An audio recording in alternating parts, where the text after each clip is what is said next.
السلام عليكم ورحمة الله وبركاته. الحمد لله رب العالمين، والصلاة والسلام على أشرف الأنبياء والمرسلين وعلى آله وأصحابه أجمعين.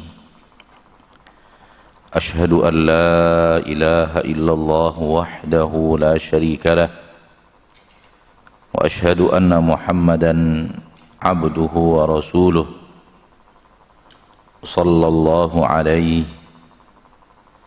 وعلى آله وأصحابه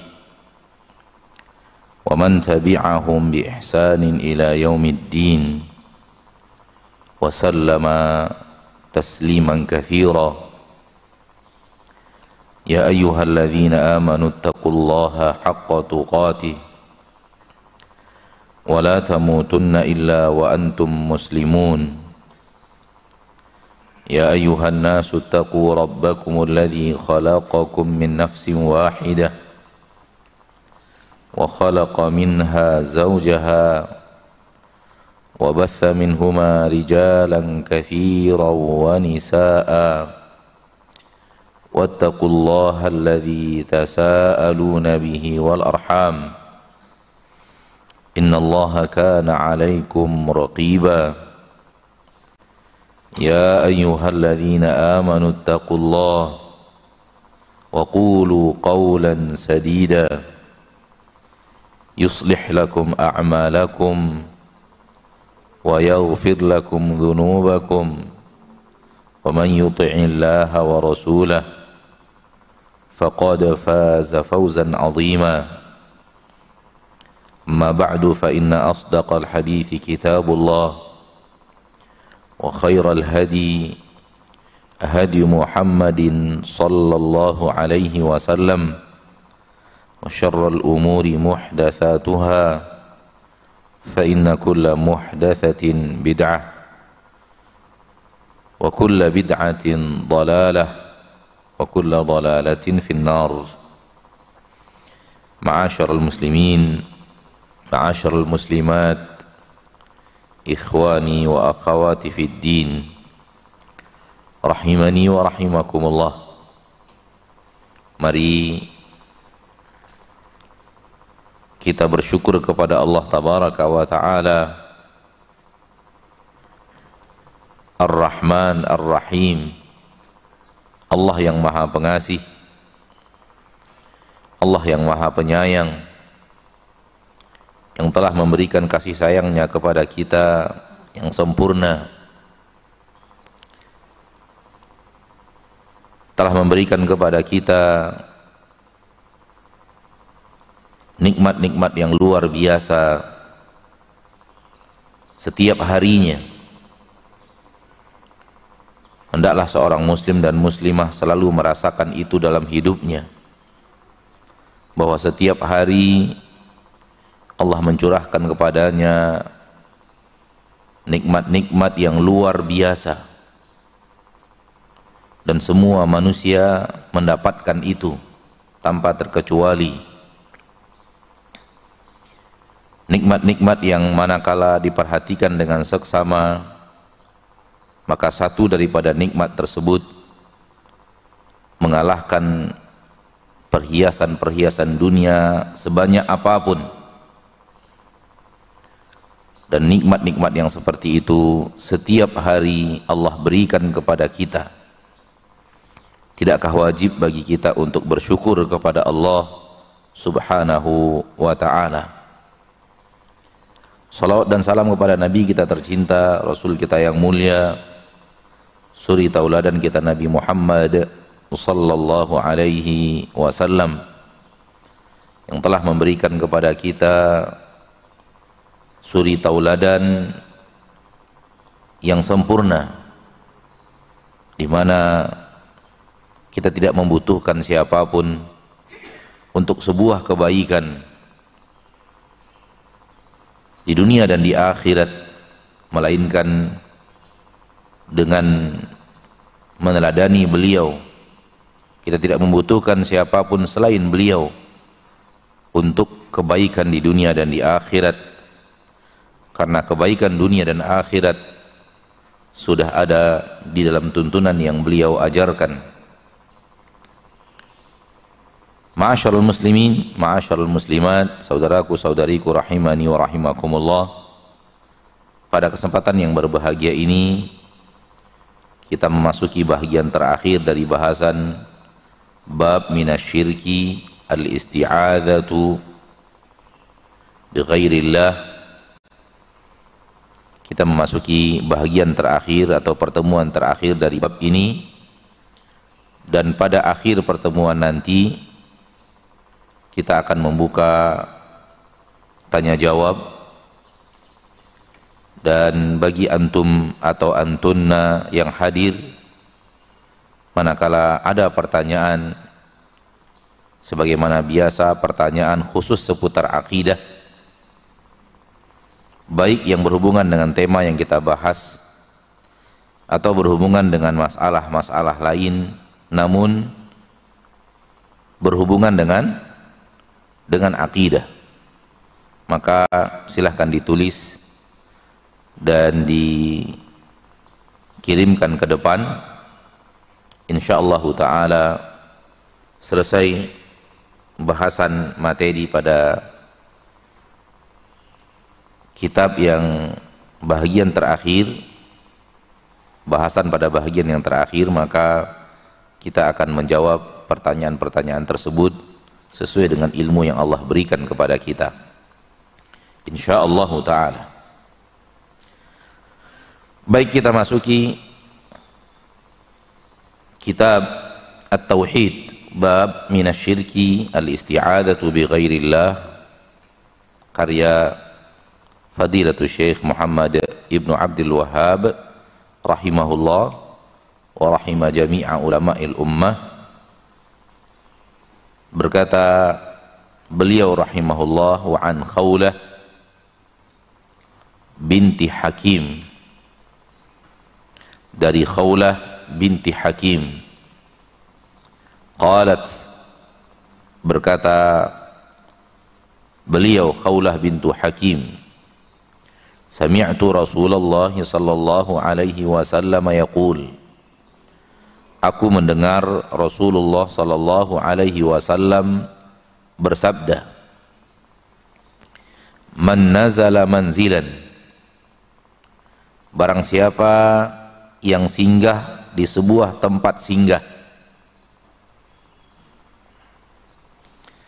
barang siapa yang singgah di sebuah tempat persinggahan, faqal,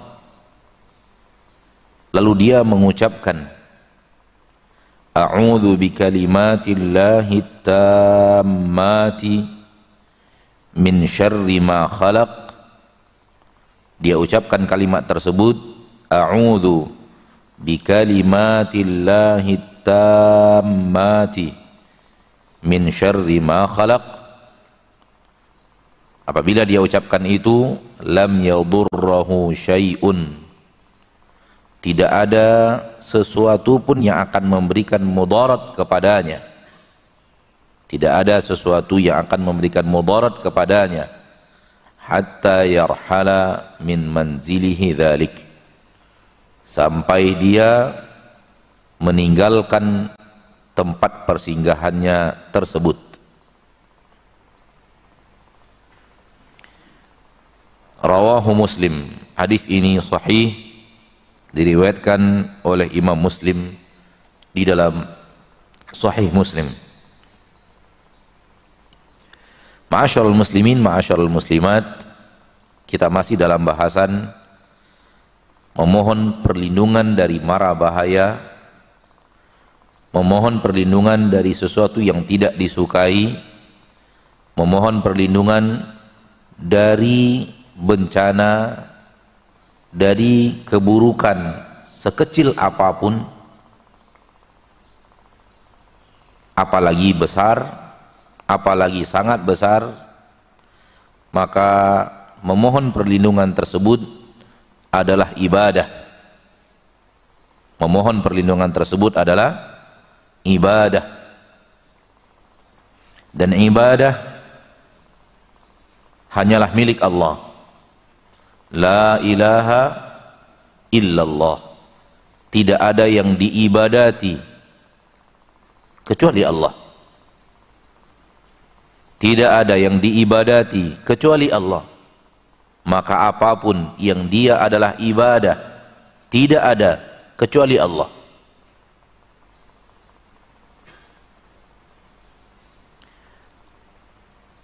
Maka memohon perlindungan dari mara bahaya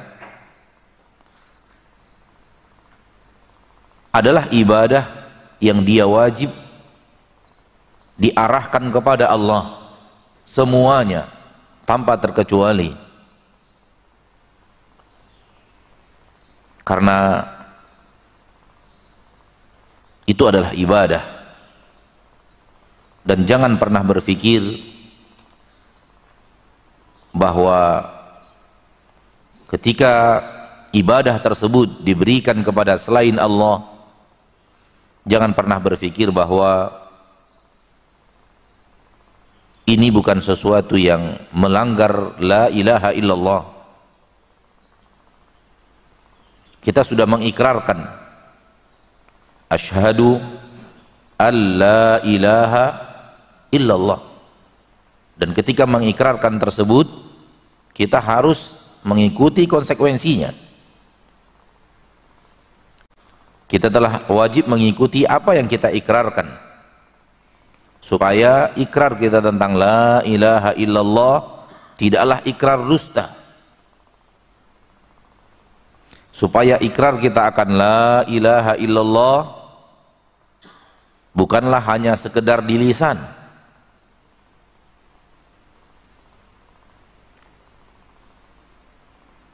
Maka la ilaha illallah apabila kita sudah ikrarkan, maka kita harus mengikuti apa yang diinginkan oleh Allah ketika kita mengucapkan la ilaha illallah tersebut, yaitu seluruh ibadah apapun dia, dan ibadah sangatlah banyak, seluruhnya tanpa terkecuali, termasuk memohon perlindungan dari sebuah keburukan, termasuk diantaranya.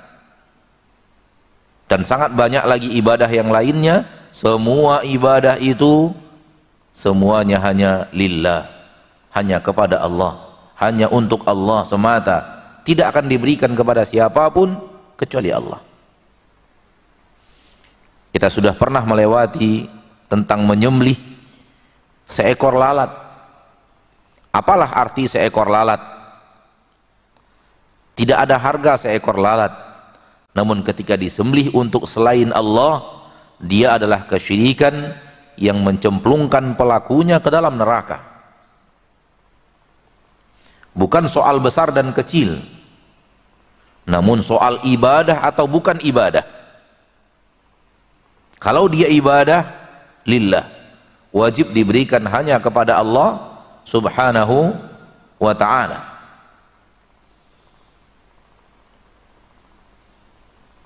Namun sayang sekali kaum muslimin mengucapkan la ilaha illallah,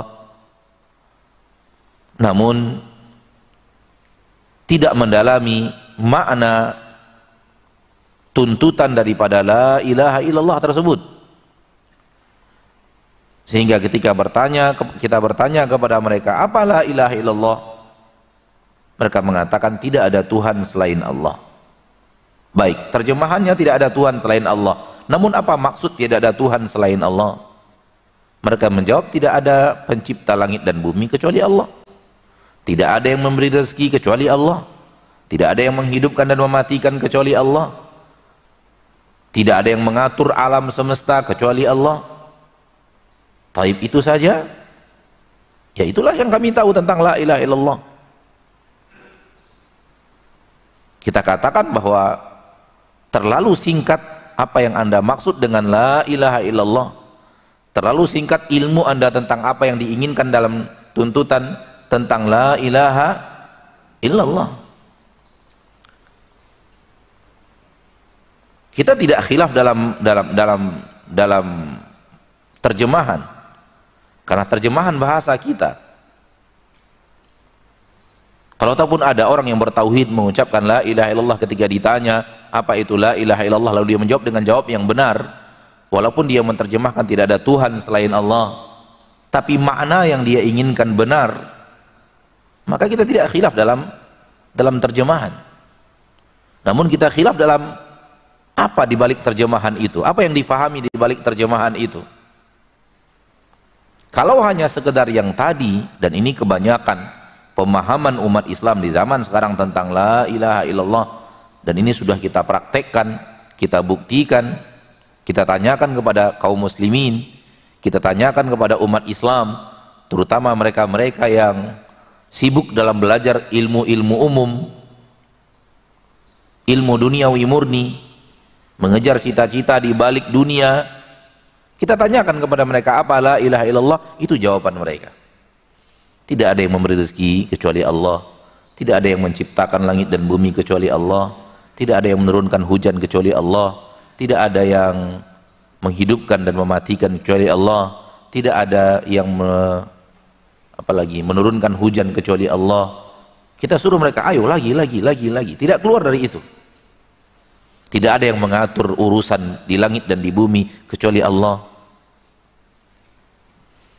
Dan kita siapkan waktu, terus tambah lagi, apalagi yang kalian tahu tentang la ilaha illallah. Jawaban mereka tidak keluar dari itu. Jawaban mereka seputar apa yang Allah lakukan kepada hamba-hambanya, dan tidak sedikit pun masuk kepada titik apa yang harus hamba lakukan kepada Allah.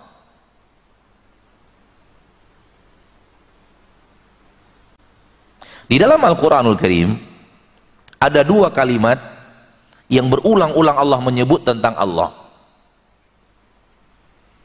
Pertama, Allah itu adalah Rabb. Yang kedua, Allah itu adalah Ilah. Apa yang tadi disebutkan oleh kaum muslimin dalam terjemahan makna la ilaha illallah yang mereka inginkan, itu tidak keluar dari kalimat Rabb, tentang apa yang Allah lakukan kepada para hamba, kepada para makhluk.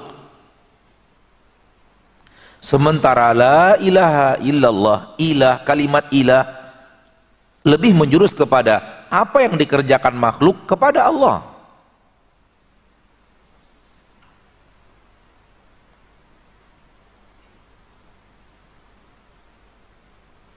Jadi mengesahkan Allah dalam apa yang Allah kerjakan kepada makhluk, mencipta, menghidupkan, mematikan, memberi rezeki, mengatur seluruhnya, menurunkan hujan, menghidupkan, mematikan, memberi makanan, memberikan minuman, mengatur langit dan bumi, mengatur lautan, mengatur hewan, mengatur segala-galanya, mengatur udara, mengatur tanaman, tumbuhan. Ini tidak lepas dari apa yang Allah lakukan kepada makhluk. Itu makna Rabb. Allah yang mencipta, Allah yang mengatur, Allah yang memiliki, Allah yang melakukan segala-galanya, tak ada yang melakukan selain Dia. Ini tidak salah. Namun ilah maknanya bukan di sini. Ilah lebih kepada makna apa yang Allah lakukan kepada, apa yang makhluk lakukan kepada Allah. Ilah lebih kepada penghambaan diri makhluk kepada Rabbnya. Ini makna ilah. Hamba melakukan penghambaan dirinya, makhluk melakukan penghambaan dirinya kepada Allah. Saya menghambakan diri saya kepada Allah. Saya menjadikan Dia ilah. Ini makna la ilaha illallah.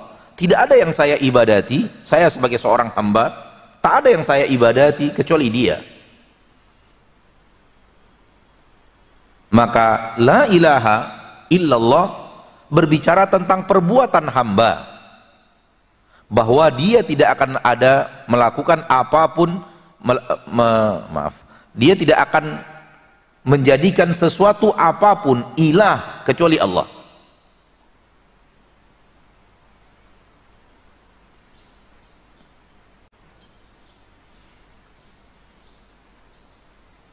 Jadi la ilaha illallah dari sisi perbuatan hamba kepada Rabb-nya, di mana dia mengilahkan Allah. Dia melakukan penghambaan dirinya, peribadatan kepada Rabb-nya. Ini dia la ilaha illallah. Namun ketika diterjemahkan dalam terjemahan tadi, tidak menyentuh sedikit pun bahagian daripada apa yang harus hamba lakukan kepada Rabb-nya. Naam, dia adalah Rabb kita, namun kita kepada dia harus bagaimana? Ini kawasan la ilaha illallah. Ini ruang cakup la ilaha illallah. Karena ketika Allah berbicara dirinya di dalam Al-Quran, berbicara tentang 3 poin. Poin yang pertama, apa yang ia lakukan kepada hamba dan dia harus diesakan. Poin yang kedua, hamba bagaimana kepada Allah, dan hamba itu harus mengesahkan Allah, harus mentauhidkan Allah. Dan yang ketiga, nama dan sifat, dan Allah harus diesakan di dalam nama dan sifat. Ini ketika Allah bicara tentang dirinya di dalam Al-Quranul Karim. Dan la ilaha illallah adalah tentang apa yang hamba lakukan kepada Allah, bukan tentang apa yang Allah lakukan kepada hamba. Sehingga kekeliruan di dalam memahami la ilaha illallah membuat manusia merasa kalau minta tolong kepada selain Allah tidak melanggar la ilaha illallah. Kalau mohon perlindungan kepada selain Allah, kepada jin melalui rekan-rekan jin itu dari manusia, melalui kawan-kawannya dari manusia, mereka merasa itu tidaklah kesyirikan, tidak melanggar la ilaha illallah. Karena dengan melakukan itu, saya tetap meyakini bahwa yang mencipta adalah Allah, saya tetap meyakini bahwa yang mengatur adalah Allah, saya tetap meyakini bahwa yang memberikan rezeki adalah Allah, saya tetap meyakini bahwa yang hidupkan mematikan adalah Allah. Merasa tidak ada pelanggaran apapun. Namun ingat, kalau mereka mengerti makna la ilaha illallah, mereka mengerti bahwa permintaan kepada selain Allah ini melanggar la ilaha illallah. Melanggar. Anda sudah bersaksi Anda tidak akan pernah menjadikan siapapun selain Allah sebagai ilah. Kenapa Anda jadikan mereka ilah? Tempat Anda memberikan ibadah Anda kepadanya. Apa ibadah saya? Permohonan perlindungan. Permohonan perlindungan itu adalah ibadah. Dan la ilaha illallah menuntut Anda untuk hanya memberikannya kepada Allah sebagaimana yang Anda ikrarkan, la ilaha illallah. Maka wujudkan apa yang Anda ikrarkan.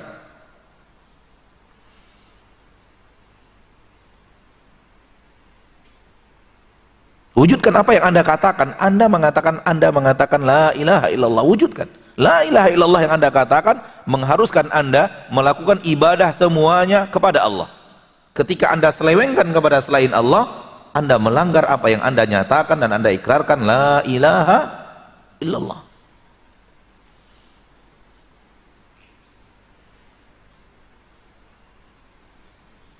Nah, inilah dia yang selalu kita ulang-ulang, selalu kita bahas-bahas, selalu kita sampaikan agar umat Islam mengerti. Kita mengerti apa itu la ilaha illallah.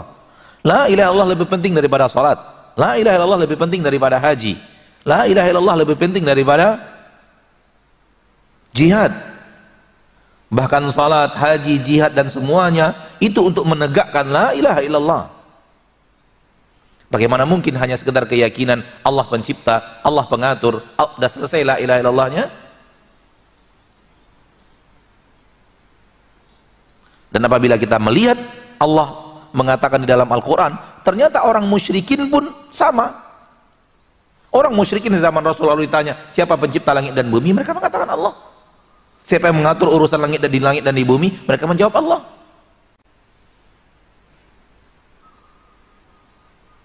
Kembalilah kepada Al-Quran, berulang-ulang kita sampaikan. Di dalam Al-Quran Allah mengatakan, musyrikin, kufar, Quraisy. Kalau ditanyakan kepada mereka siapa pencipta langit dan bumi, jawaban mereka Allah. Siapa yang mengatur segala urusan? Allah. Siapa yang bisa ketika dia mengatakan ini akan terjadi dan tidak bisa dibantah? Mereka menjawab Allah. Artinya mereka meyakini tentang apa yang Allah lakukan kepada hamba. Namun kesyirikan Quraisy tentang apa yang hamba lakukan kepada Allah. Salah satu di antara kesyirikan Quraisy, bahasan yang telah kita bahas 2 kali berturut-turut, 2 pertemuan berturut-turut, tentang memohon perlindungan dari keburukan kepada selain Allah. Ini kesalahan orang Quraisy, ini kesyirikan orang Quraisy. Sehingga turun Allah ayat Allah tabaraka wa taala, wa annahu kana rijalun minal insi ya'uduna birijalin minal jinni fazaduhum rahaqa. Allah menyebutkan kesyirikan mereka. Ini syirik yang kalian lakukan, minta perlindungan kepada jin, syirik. Kesyirikan di dalam penghambaan diri kepada Allah, dan di dalamnya terdapat pelanggaran tentang akan la ilaha illallah. Kenapa? Karena yang bisa melindungi satu-satunya adalah Allah, maka mintalah satu-satunya kepada Allah, jangan minta kepada yang lain. Nah, hadis Khawlah bintul Hakim, Nabi SAW mengatakan barang siapa yang singgah di sebuah tempat persinggahan apapun itu. Kalau orang Quraisy dulu tentu di padang pasir, karena mereka perjalanan padang pasir. Kalau kita sekarang hutan di Indonesia, karena negeri kita mayoritas adalah hutan.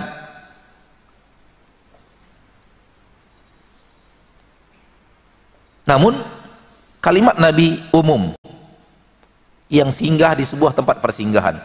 Maka apapun yang nama tempat persinggahan, disunnatkan kita untuk membaca kalimat ini. Hotelkah namanya? Kita masuk hotel, persinggahan tidak? Tempat persinggahan.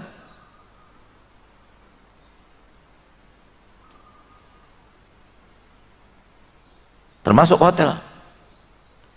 Termasuk kita dipinjamkan rumah, walaupun bukan hotel oleh sahabat kita. Apalagi rumah tersebut sudah sekian lama tidak dia huni. Rumah dia, bukan hotel, namun tempat persinggahan kita.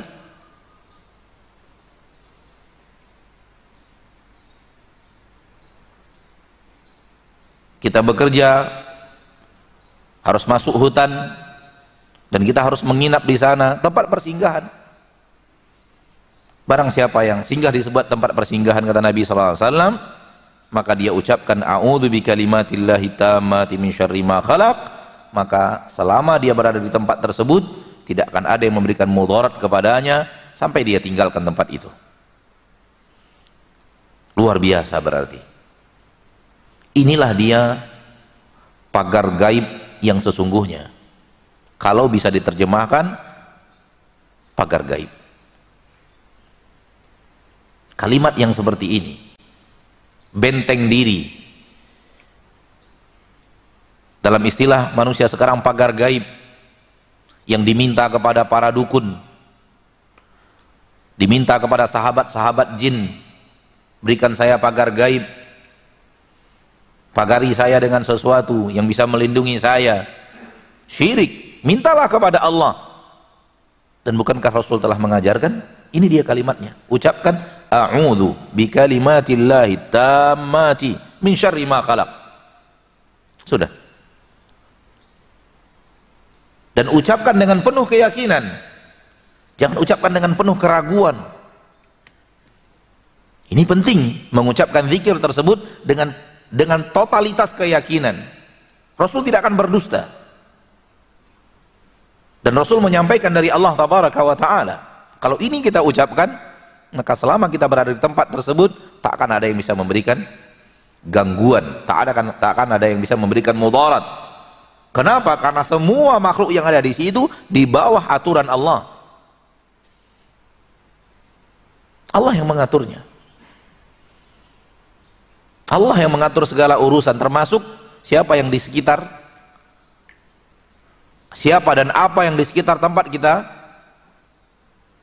kita singgah tersebut. Dan ketika Nabi mengatakan tak ada sesuatu pun memberikan mudarat kepadanya, tidak hanya jin, termasuk hewan-hewan. baik hewan buas atau hewan tidak buas, berbisa namun tidak buas,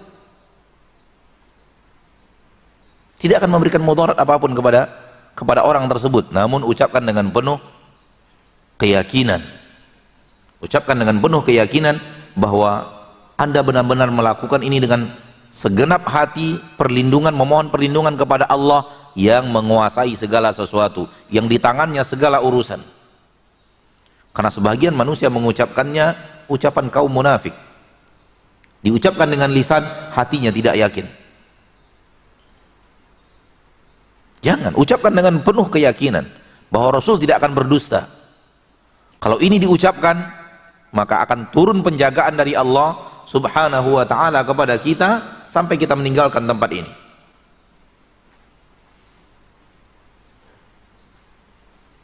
Kalau Allah yang sudah melindungi, siapa yang bisa memberikan mudarat? Siapa yang bisa memberikan mudarat kalau Allah yang melindungi? Sebagaimana kalau Allah berlepas diri, siapa yang bisa memberikan penjagaan? Nah, jadi inilah yang benar, yang harus dilakukan, ya. Tinggalkan yang salah yang dilakukan oleh orang-orang musyrikin Mekah, yang dinyatakan oleh Allah dan dianggap oleh Nabi SAW sebagai kesyirikan yang bertabrakan dengan la ilaha illallah. Apa itu? Mohon perlindungan kepada selain Allah dari mara bahaya ketika singgah di sebuah tempat. Apa arti daripada a'udzu bikalimatillahi tammati min syarri ma khalaq? Artinya a'udzu, aku mohon perlindungan dari mara bahaya. Bikalimatillahi tammat, kepada kalimat-kalimat Allah yang sempurna. Min syarri ma khalaq, dari keburukan apapun yang ia ciptakan. Mohon perlindungan kepada Allah dari keburukan apapun yang ia ciptakan. Diucapkan dengan yakin, diucapkan dengan penuh keyakinan, tanpa keraguan bahwa Allah akan melindungi, tanpa keraguan bahwa Allah akan melindungi, yakin bahkan dilindungi oleh Allah, maka inilah dia keutamaannya. Selagi kita berada di tempat tersebut, tidak ada mudarat. Kalau ataupun ada yang ingin memberikan mudarat, tidak bisa, karena yang melindunginya adalah Allah. Yang melindungi adalah Allah. Kalau Allah sudah melindungi, siapa lagi? Nah, dan ini menunjukkan bahwasanya kalimat-kalimat Allah tabaraka wa ta'ala bukanlah makhluk. Karena kita boleh mohon perlindungan kepada kalimat-kalimat Allah.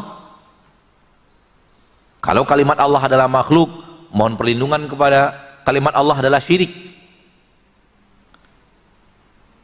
Hadis ini menunjukkan bahwa kalimat Allah tidaklah makhluk. Dan ini salah satu di antara sekian banyak dalil yang menunjukkan bahwasanya kalimat-kalimat Allah, Al-Quran termasuk di antaranya adalah tidak makhluk. Dia datang dari Allah, dia kalimat-kalimat Allah yang tidak terpisahkan dari Allah. Bagaimana memisahkan orang dengan kata-katanya?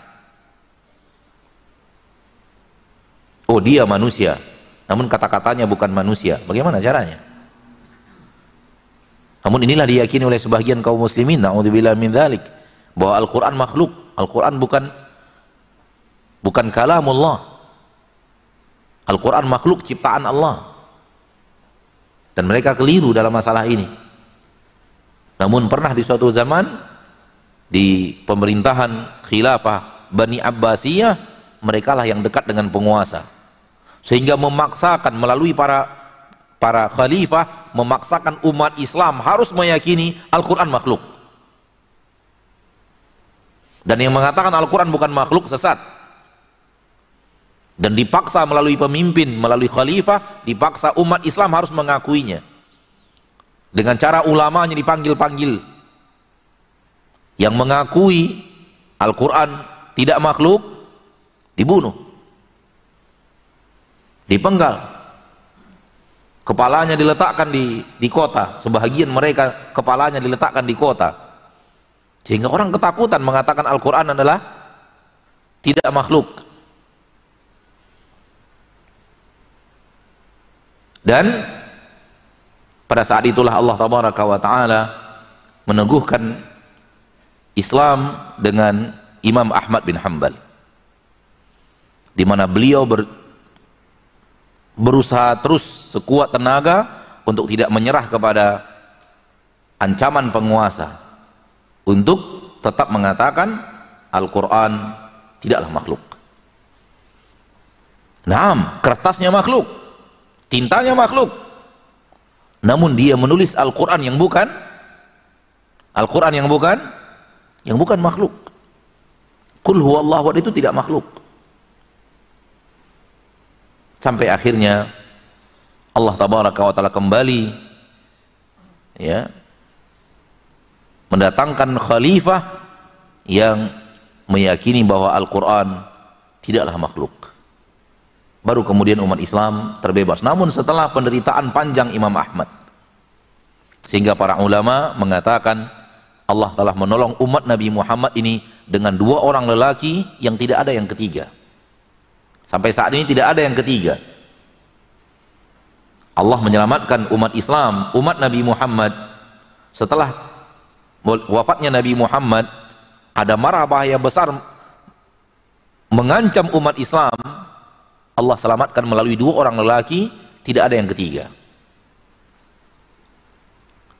Dengan Abu Bakar yaumar riddah,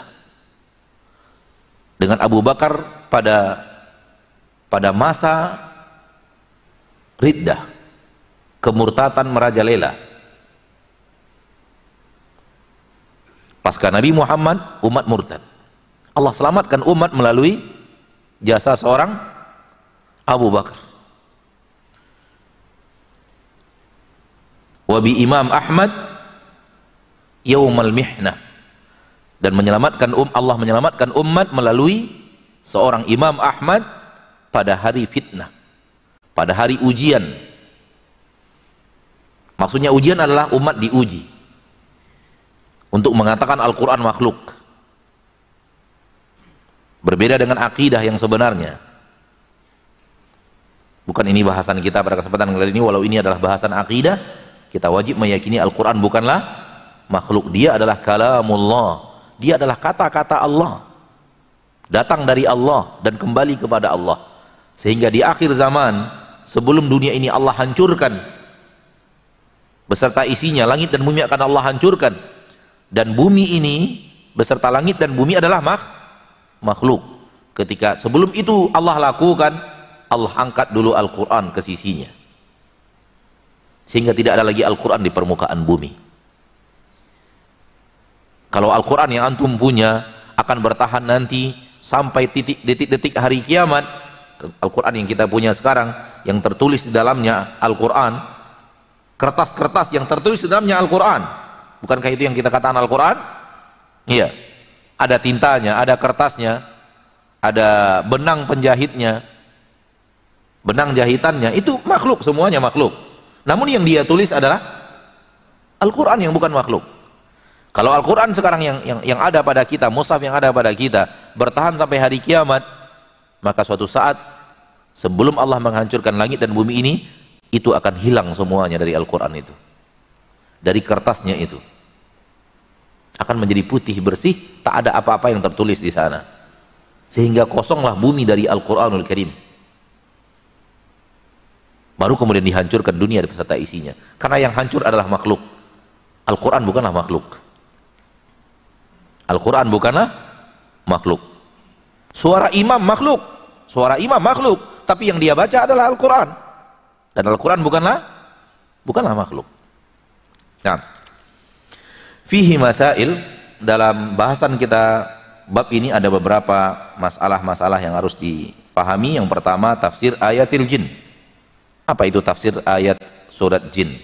Ayat yang ada dalam surat jin, bahasan kita pada minggu yang lalu, pada pekan yang lalu, bahwa dia adalah permohonan orang-orang kufar Quraisy kepada jin ketika mereka singgah di suatu tempat. Kaunuhu minasyirik. Yang kedua, itu adalah bahagian daripada perbuatan syirik. Syirik besar atau syirik kecil? Syirik besar, yang kalau dilakukan bisa menghanguskan la ilaha illallah.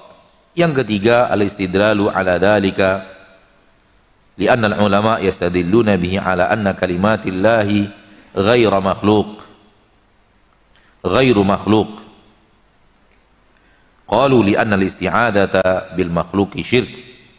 Mengambil dalil dari hadis tersebut, hadis yang tadi kita bacakan, para ulama mengambil dalil dari hadis tersebut menunjukkan bahwasanya kalimat-kalimat Allah tidaklah makhluk.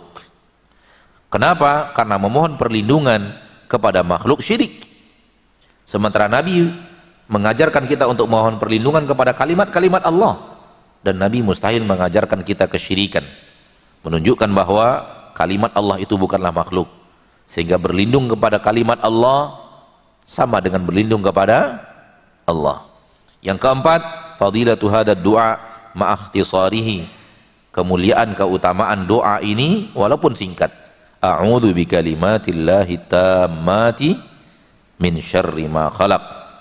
Kemudian yang kelima, anna kauna syai'i yahsulu bihi manfa'atun dunyawiyah min kaffi syarrin aw jalbi naf'in la yadullu ala annahu laisa minasyirk.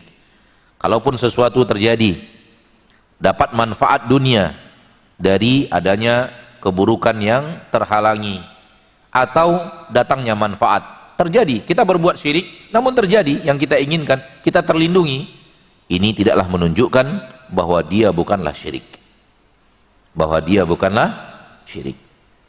Kita mohon perlindungan kepada jin, seperti orang Quraisy mohon perlindungan kepada jin ketika dia singgah di padang pasir itu, dan paginya sehat walafiat, tak terganggu apapun. Kalau ataupun terjadi seperti itu, bukanlah tanda bahwa dia bukanlah syirik, dia adalah syirik. Dan Allah berkehendak itu terjadi sebagai ujian, lebih percaya kepada jin atau lebih percaya kepada Allah, bahwa Allah lah yang mengatur segala urusan. Baik, ma'asyarul muslimin wal muslimat rahimani wa rahimakumullah, secara materi kita cukup sampai di situ. Sebagaimana yang kita katakan tadi, pada pertemuan ini kita berikan kesempatan untuk menjawab pertanyaan yang akan ditanyakan seputar akidah saja, karena di masjid ini banyak sekali para asatidzah yang mengajarkan ilmu yang masya Allah tabarakallah. Silahkan bertanya kepada mereka. Subuh ini kita khususkan untuk bahasan akidah.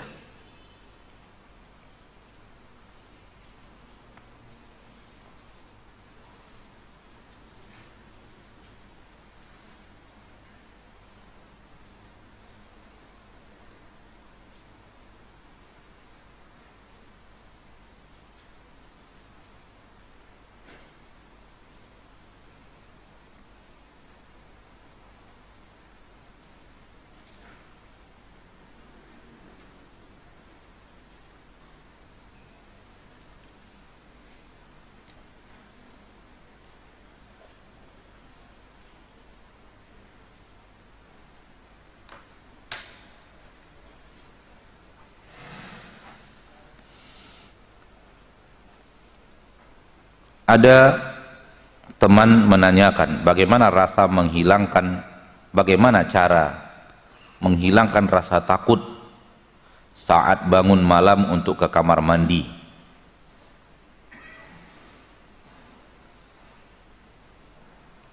Ada rasa takut ketika bangun malam harus ke kamar mandi malam-malam.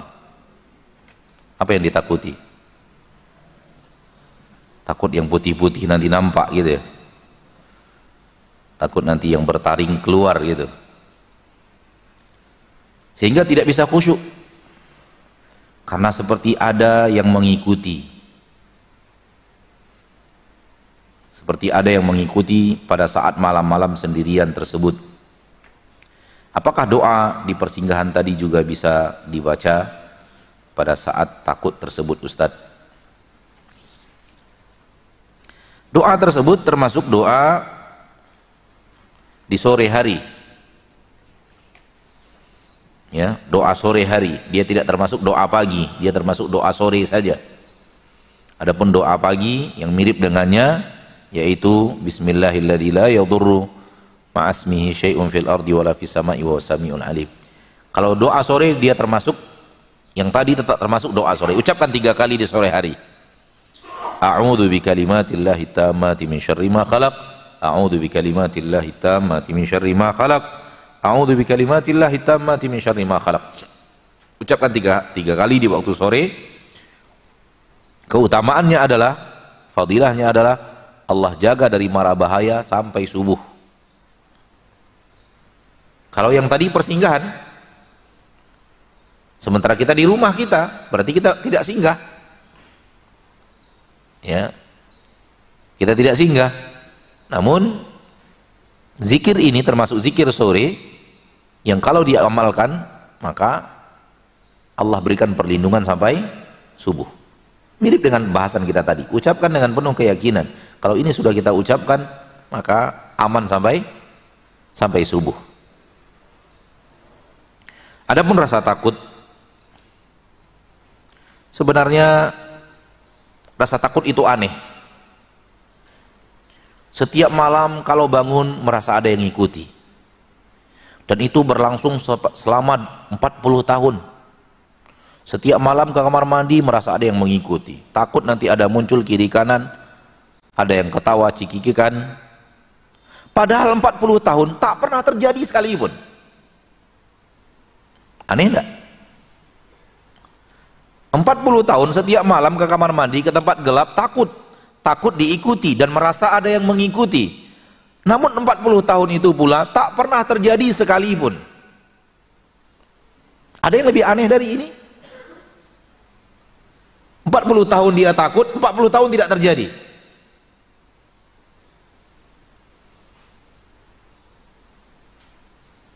Maka takutnya manusia kepada apa yang dinamakan hantu aneh.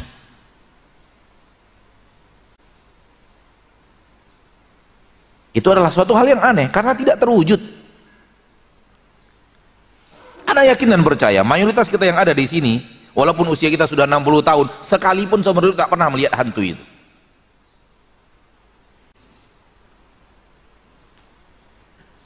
Yang usia 40 tahun, yang usia 50 tahun, yang usia 60 tahun di antara kita yang hadir, sekalipun tak pernah melihat hantu itu. Hantu itu hanya dalam cerita.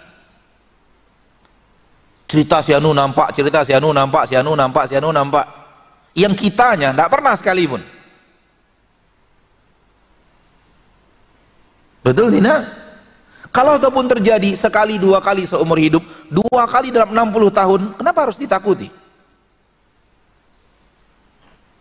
Maka caranya adalah melawan rasa takut dengan ilmu yang benar. Melawan rasa takut dengan ilmu yang benar. Salah satu ilmu yang benar tadi adalah membaca doa. Kalau doa itu sudah dibaca, baca dengan penuh keyakinan akan dijaga oleh Allah. Akan dijaga oleh Allah. Dan inilah yang meneguhkan hati orang-orang yang diancam dengan makhluk halus. Oh, jangan di sana, ini tempat angker itu. Siapapun yang di sana nanti akan, setelah itu hidupnya akan begini begitu. Saya sudah baca doa tadi. Dan siapapun siapapun yang akan memberikan mudarat tak akan sanggup, karena Rasul tidak pernah berdusta. Rasul tidak berdusta. Maka akan aman sampai subuh. Kalau ataupun mereka ingin memberikan mudarat, tak akan mampu, karena Allah menjaga saya. Rasul mengatakan Allah akan menjaga saya sampai subuh. Dengannya datang keyakinan, dengannya datang apa ya, hamba benar-benar yakin akan penjagaan Allah. Dan ini kelebihan orang-orang bertauhid, benar-benar yakin Allah melakukan segala-galanya, sehingga dia tidak takut. Yang dia takut di dalam gelap itu kalau nginjak ular.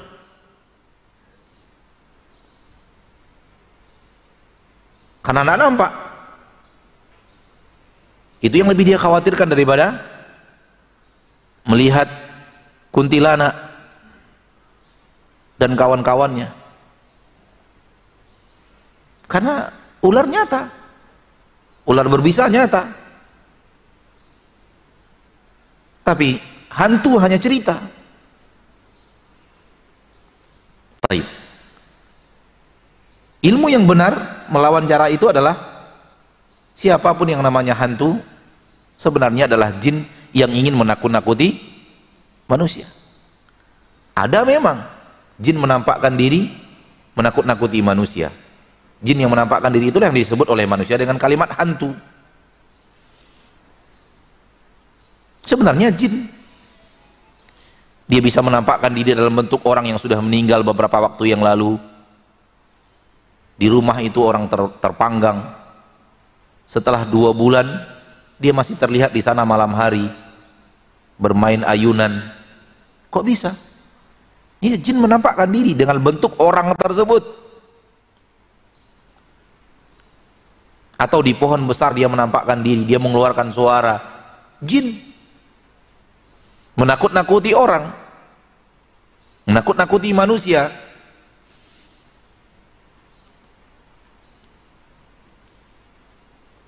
Dan sebenarnya jin hidup bersama kita siang dan malam. Di pasar ada jin, di masjid ini mungkin ada jin, hidup bersama kita. Namun yang menampak-nampakkan diri di malam hari untuk menakut-nakuti, itu yang disebut dengan hantu. Pada dasarnya hidup bersama kita.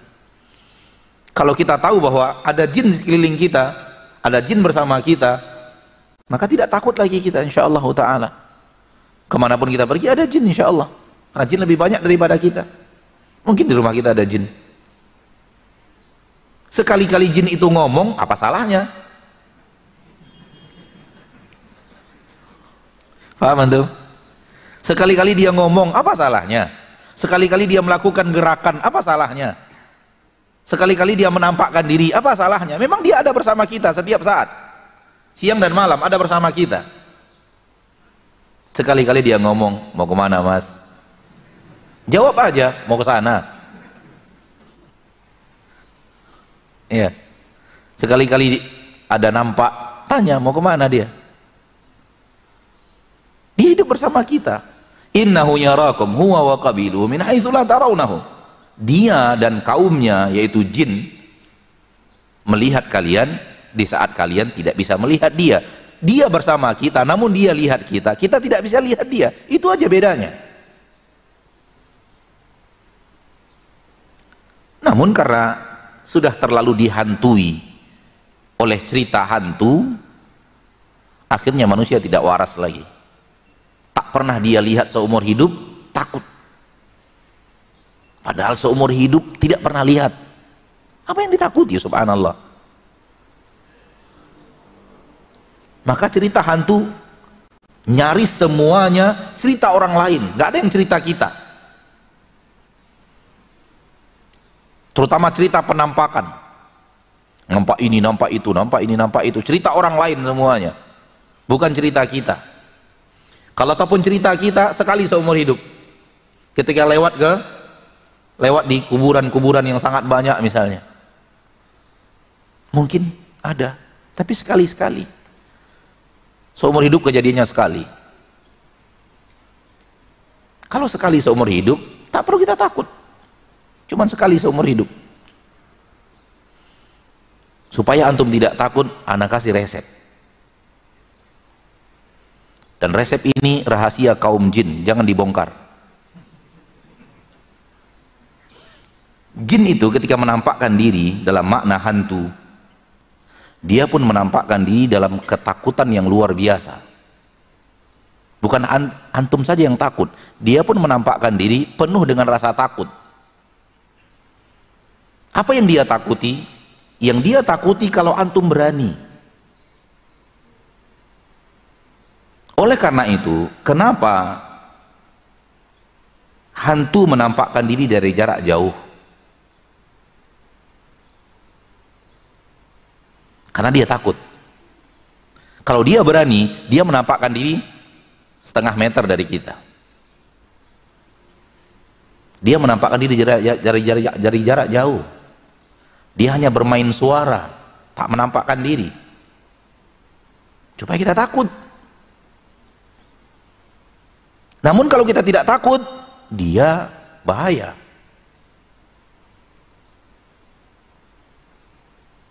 Kenapa jin takut menampakkan diri sehingga dia menampakkan diri dari jarak jauh?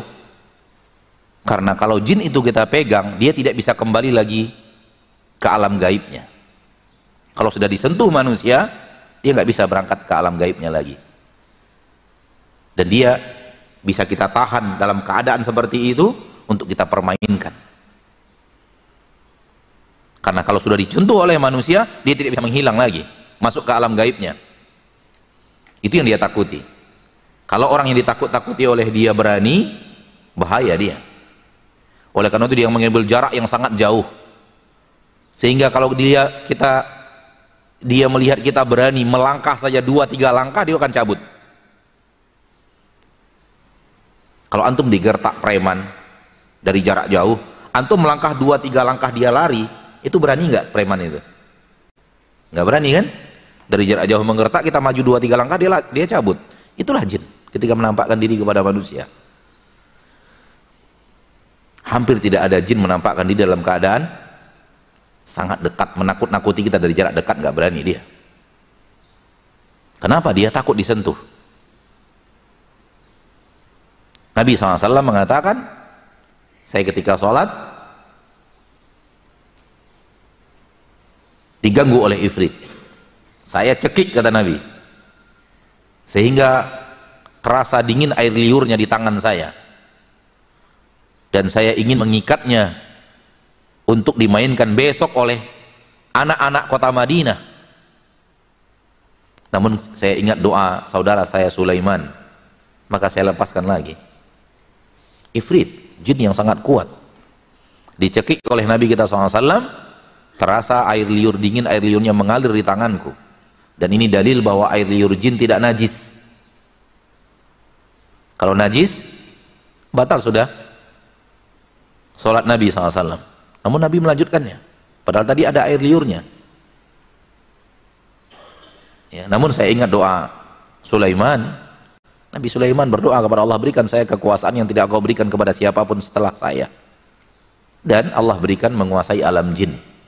Saya ingat saudara saya Sulaiman, maka saya lepaskan lagi. Ingin diikat untuk dimainkan oleh besok pagi oleh anak-anak Madinah. Anak Madinah tidak takut ifrit. Anak-anak Madinah yang bertauhid tidak takut ifrit. Jemaah RJ bertauhid, maka ketika dia menampakkan diri, menampakkan di dalam keadaan ketakutan,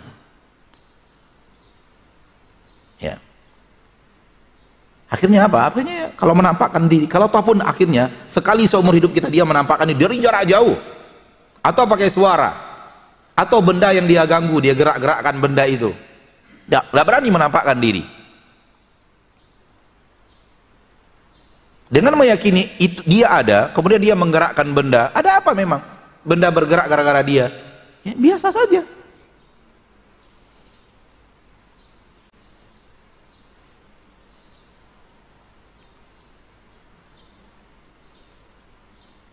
Suatu saat saya sedang tidur di sebuah hotel ketika safari dakwah bersama kawan-kawan, diletakkan di sebuah hotel yang terkenal angker oleh kaum muslimin yang ngundang. Entah bermaksud apa, Anda nggak tahu. Dan mereka sengaja tidak memberitahu bahwa hotel ini sudah banyak orang yang diganggu tidur di hotel itu. Dan ketika akan tidur, kami tidur berdua sekamar, teman yang satu sudah ngorok. Ana antara tidur dan tidak tidur. Laci di samping dibuka oleh dia. Namanya, antum juga pernah antara tidur dan tidak tidur. Udah rasa-rasa mau masuk tidur tapi belum tidur, sehingga masih mendengar suara sekeliling. Persis laci di samping kamar, di samping ranjang dibuka. Udah bangun lagi. Wah, kok terbuka ini? Oh, mungkin rodanya terlalu apa? Terlalu longgar. Kan bisa kan roda terlalu longgar sehingga kebuka. Tadi kita sudah di kamar ini 1 jam lebih tidak terbuka. Sekarang terbuka. Kenapa ini? Oh, longgar mungkin. Kita masukkan lagi. Krek. Ketika kita masukkan terasa rodanya nggak longgar. Kita coba. Ana coba buka begini, longgar nggak? Nggak longgar. Oh, berarti dia nih. Ana babai saja. Halo men. Udah tidur lagi. Ya ada apa? Tidak ada masalah kok. Dia buka. Ketika kita sampaikan kepada teman-teman besok pagi, kawan-kawan yang menaruh kita di hotel itu, baru dia katakan, memang kami segan menyampaikan kepada Ustadz bahwa hotel ini memang kayak begini. Cuman ada yang satu lagi yang teman yang luar biasa menjawab, kenapa enggak Ustadz bilang ke dia, mau cari pena mas? Mau cari pena mungkin dia, dalam laci dia buka. Artinya jangan takut. Biasa saja ada dia, hotel lagi. Dan ketika kita masuk kamar kita sudah baca doa, kita dijaga oleh Allah. Kalau ataupun dia menampakkan diri, kalau ataupun dia membuka laci, dia tidak memberikan mudarat kepada kita. Mudarat apa yang dia berikan? Cuman buka laci aja kok. Jadi dia ingin melihat kita berani atau tidak berani. Ketika dia lihat kita berani, dia tidak akan berani macam-macam. Insya Allah Ta'ala. Karena manusia lebih kuat daripada jin tersebut. Maka tidak perlu takut. Dengan ilmu yang seperti ini, insya Allah Ta'ala, kalau kita memahaminya, kita akan kuat. Ya, kita akan kuat. Jangan takut dengan hantu, karena memang antum tidak pernah bertemu dia. Dan hantu itu ya tergantung masyarakatnya. Kalau masyarakat yakinnya hantu itu putih, maka dia datang dalam bentuk putih. Kalau masyarakat yakin hantu itu pakai kain kafan, maka dia datang dalam bentuk kain kafan, karena itu yang ditakuti oleh manusia di negeri itu.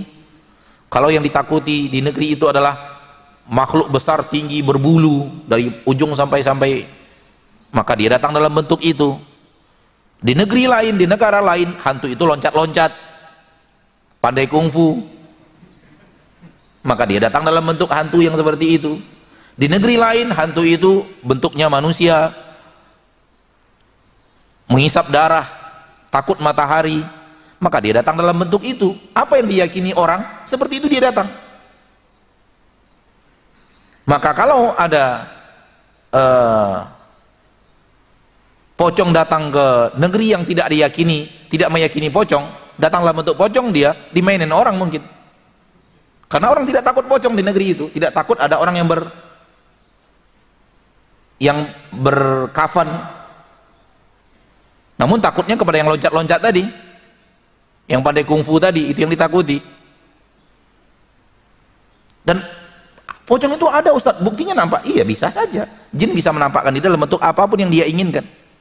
Dia merubah bentuknya kepada siapapun, menyerupai saya bisa, menyerupai siapapun manusia, menyerupai ulama-ulama yang sudah wafat bisa. Kecuali hanya satu yang dia tidak bisa, menyerupai Nabi Muhammad sallallahu alaihi wasallam. Maka jangan takut. Untuk apa takut? Aneh. Ya. Wallahu a'lam.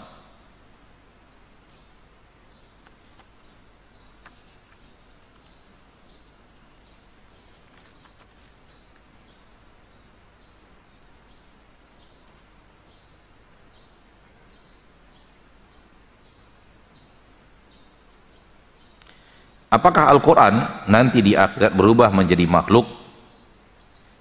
Sebab ada hadis mengatakan bahwa Al-Quran memberikan syafaat. Naam, ada hadis yang mengatakan Al-Quran datang memberikan syafaat. Namun bagaimananya Allahu a'lam. Bagaimananya Allahu a'lam.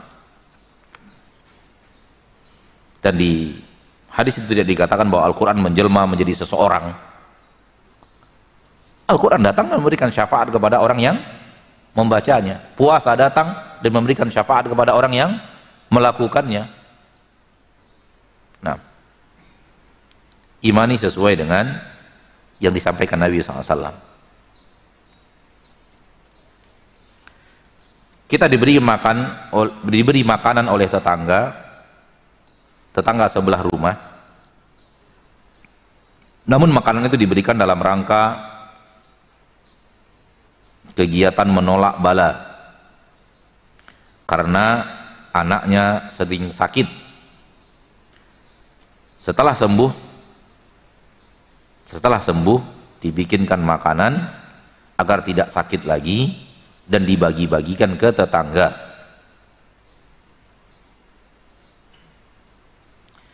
Apakah hal tersebut termasuk kesyirikan Ustadz? Dan makanan tersebut bagaimana, apakah boleh kami makan? Menolak bala dengan cara yang tadi, kalau dia minta kepada Allah dengan cara-cara yang tadi, dengan cara tapi permintaannya kepada Allah, maka itu adalah bid'ah. Meminta kepada Allah tidak dengan cara yang tadi, ya. Namun kalau permintaannya kepada selain Allah, ada ruh-ruh jahat yang mengganggu, dan caranya seperti ini untuk ruh jahat itu tidak mengganggu lagi, maka dia adalah syirik. Dia adalah syirik, kesyirikan yang mereka lakukan. Kemudian pertanyaan kedua adalah bagaimana dengan makanan yang dia berikan kepada kita? Dia melakukan aksi itu, namun dia berikan makanan kepada kita. Lihat dulu, kalau dia adalah kesyirikan, lihat dulu yang diberikan sesuai yang disembelih atau tidak. Kalau sesuatu yang disembelih, jangan makan. Karena sesuatu yang disembelih untuk menolak bala dengan kesyirikan tadi, haram untuk dimakan. Dia termasuk hewan yang disembelih untuk selain Allah. Namun kalau yang diberikan kepada kita tidaklah sembelihan, tempe, tahu, kentang, ikan yang bukan sembelihan misalnya, maka boleh dimakan. Kenapa? Karena yang diberikan jenis halal, makanan, nasi, sayur mayur, tempe, tahu dan sejenisnya, makanan halal. Kemudian kita mendapatkannya diberi orang, maka dia telah memenuhi syarat halalnya makanan. Caranya halal dan jenisnya halal. Cara mendapatkannya halal dan jenisnya halal. Bahkan para ulama berfatwa, kalau ada hewan yang akan disembelih, hewan sembelihan, dipersembahkan untuk selain Allah, dipersembahkan di kuburan, dipersembahkan di pohon-pohon keramat, tapi hewan, sifatnya hewan, namun belum disembelih. Kambing misalnya, ayam misalnya, dipersembahkan di kuburan, setelah itu ditinggal. Memang hewan diperuntukkan untuk sesembahan itu, namun tidak disembelih, maka hukumnya boleh mengambilnya dan kemudian disembelih dengan nama Allah dan dimakan. Ini fatwa para ahli ilmu, termasuk fatwa Syekh Abdul Aziz bin Baz dalam salah satu fatwa beliau.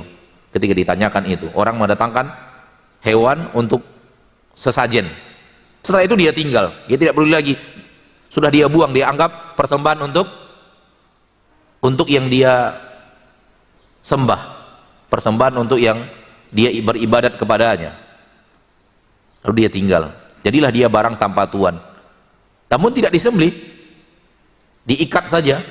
Bolehkah kita ambil, kita sembelih, kita makan? Jawabannya boleh. Kenapa? Belum disembelih atas nama selain Allah. Ketika kita sembelih atas nama Allah, dia menjadi halal, jenisnya halal dan cara mendapatkannya halal. Cara mendapatkannya barang yang dibuang orang, orang tidak peduli lagi, barang tanpa tuan, siapapun boleh memiliki. Itu cara mendapatkannya halal. Jenisnya halal, dia adalah hewan, kambing, lalu kita yang sembelihnya. Namun kalau sempat dia yang menyembelih, maka hukumnya menjadi haram. Sampai di sini pertemuan kita.